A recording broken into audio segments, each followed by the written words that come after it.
Hi everyone, this is Akanksha here and welcome back dear learner on this amazing learning platform of Bright Avishkar.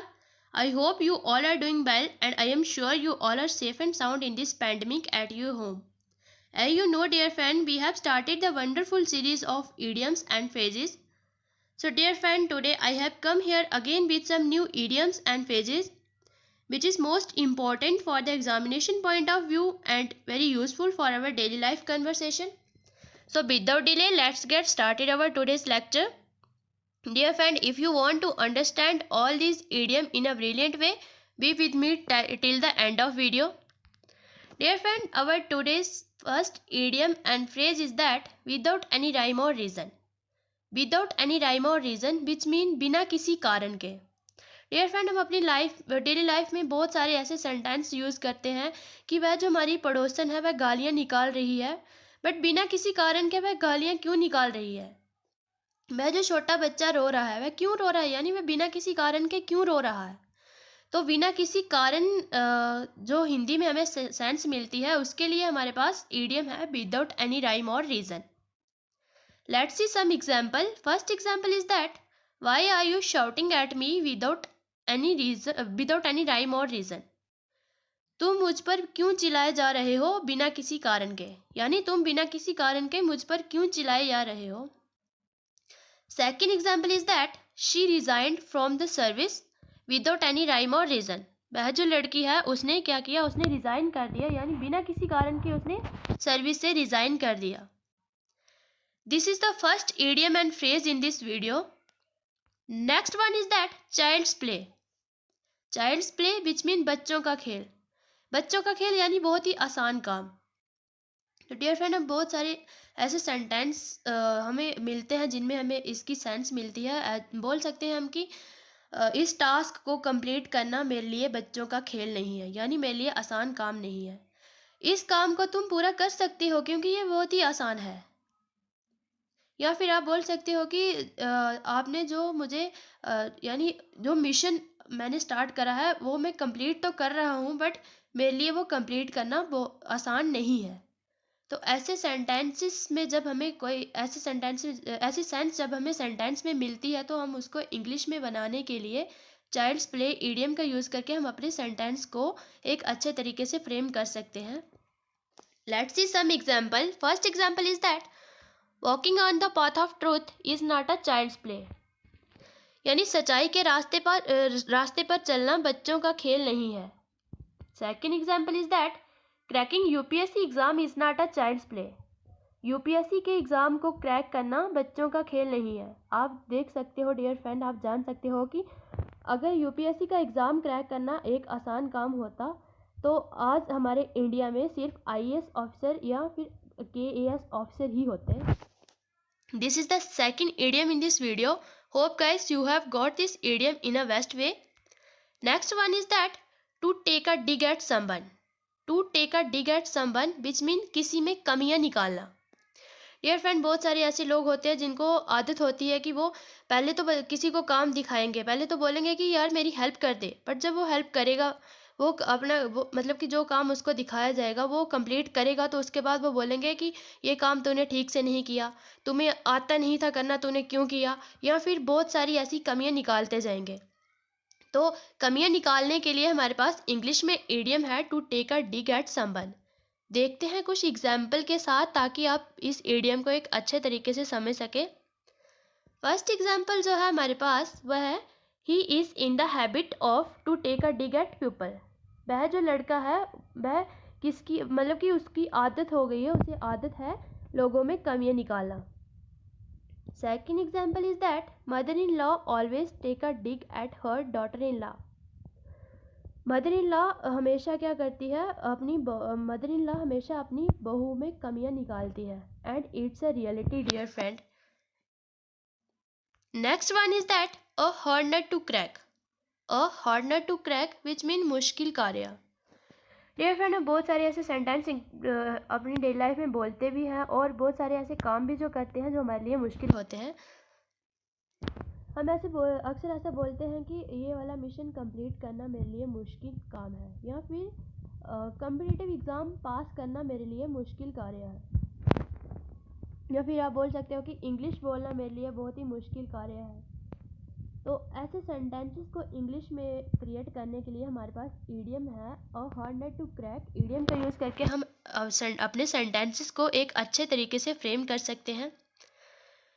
Late me take some example so that you can understand this idiom in a best way. First example is that this work is a hard nut to crack for me.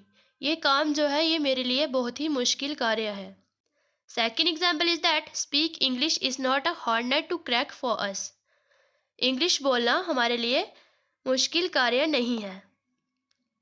Next one is that in full swing. In full swing which mean पूरे जोरों शोरों पर, पूरे जोरों शोरों पर, या आप बोल सकते हो इसको मतलब कि आप कोई भी काम कर रहे हो, जैसे कि आपके बर्थडे पार्टी है तो आप बर्थडे पार्टी के लिए इतने एक्साइटेड हो कि आप उसकी तैयारी जो है वो आप पूरे पूरे ज़ोरों शोरों से, मतलब कि एक पूरे जश्न से आप उसकी तैयारी कर रहे हो।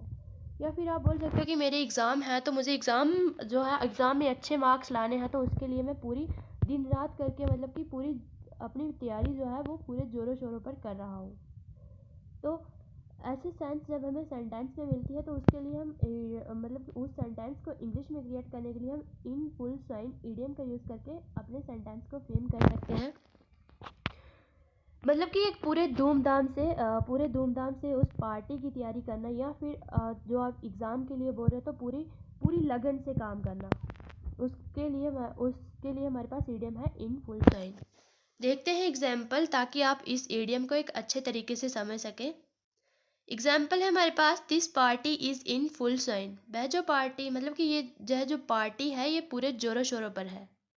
The preparation of exam is in full swine. जो एग्ज़ाम की प्रेपरेशन है वह एक पूरे जोरों शोरों पर है। डियर फ्रेंड, आज तक मैंने किसी को कोई टास्क नहीं दिया, बट आज मैं एक टास्क दे रही हूँ आपको। जितने भी ईडियम हम इस वीडियो में डिस्कस करेंगे, आप सब जो मेरी वॉइस को लिसन कर रहे हैं तो सबको एक एक एग्जाम्पल, हर एक ईडियम पे मत बनाना।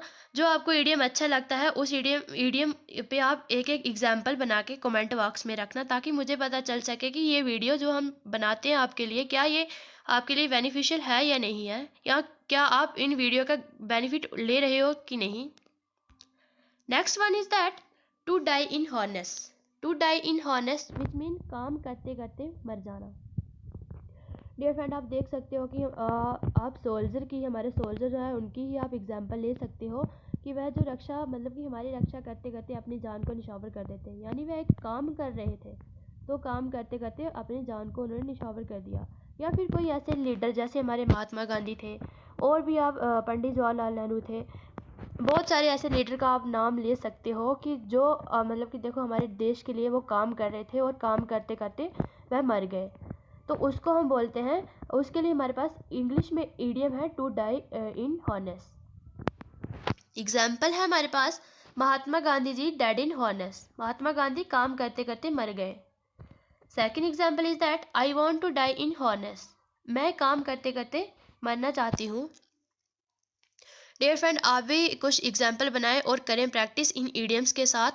और एक बात और मैं आपको बताना चाहूँगी कि जितने भी ईडियम की वीडियोस मैंने बनाई हैं, इनमें से 70+ ईडियम जो है वो किसी भी आप कम्पिटिटिव एग्ज़ाम का नाम ले लो, जैसे SSC हो गया, JKPSC हो गया, JKSSB हो गया, उनमें पूछे गए हैं। और आपको पता ही है कि ईडियम जो होते हैं वो ईडियम या फ्रेज जो होते हैं वो बार बार रिपीट किए जाते हैं। तो इनमें से आई थिंक हम 70+ ईडियम जो है कवर कर चुके हैं, और इनमें से 50+ ईडियम जो है वो एग्ज़ाम में पूछे गए हैं। Next one is that to dead in bed. To died in bed. To died in bed का मतलब होता है बीमारी से मरने या बुढ़ापे से मरना। डियर फ्रेंड, हम जान सकते हैं कि बेड पे मरने के दो ही रीज़न हो सकते हैं। एक तो कोई बीमार होगा, यानी वो किसी बीमारी से सफ़र कर रहा होगा तो तब वो मरेगा, या फिर कोई इतना बूढ़ा हो चुका है जो बेड से उठ नहीं सकता तो वो बेड पे मरेगा। यही दो रीज़न हो सकते हैं। हम बोल सकते हैं कि वह जो लड़का है उसके दादाजी जो ग्रैंडफादर उनकी डेथ हो गई, यानी उनकी डेथ हो गई बुढ़ापे के कारण।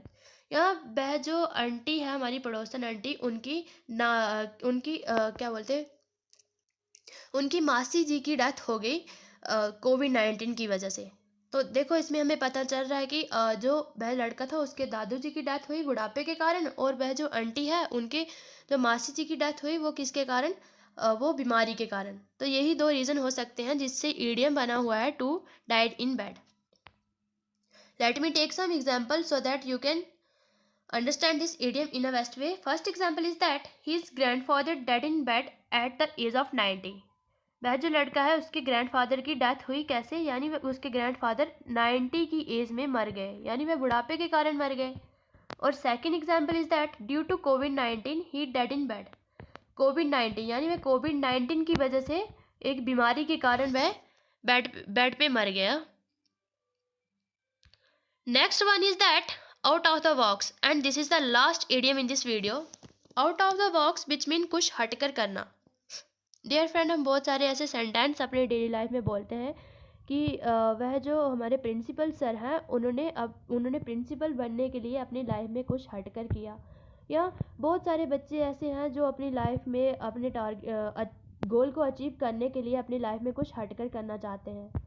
हम भी कुछ हटकर करना चाहते हैं। तो ऐसे सेंटेंस जब भी हमें ऐसे सेंटेंस में ऐसे सेंस मिले तो हमें उसको इंग्लिश में क्रिएट करने के लिए out of the box idiom का यूज़ करके हम अपने सेंटेंस को क्रिएट कर सकते हैं। चलिए देखते हैं कुछ example. I want to out of the box in my life. मैं अपनी लाइफ में कुछ हटकर करना चाहती हूँ। You should always out of the box for completing your mission. तुम्हें अपने मिशन को कंप्लीट करने के लिए यानी तुम्हें अपने मिशन को कंप्लीट करने के लिए कुछ हटकर करना चाहिए। Hope guys you have got good thing from this short video, and this is the last idiom in this video. Thanks for watching this video. Dear friend, we all are requesting you again and again, if you haven't subscribed this channel, please subscribe the channel and press the bell icon so that you can get notification of upcoming video.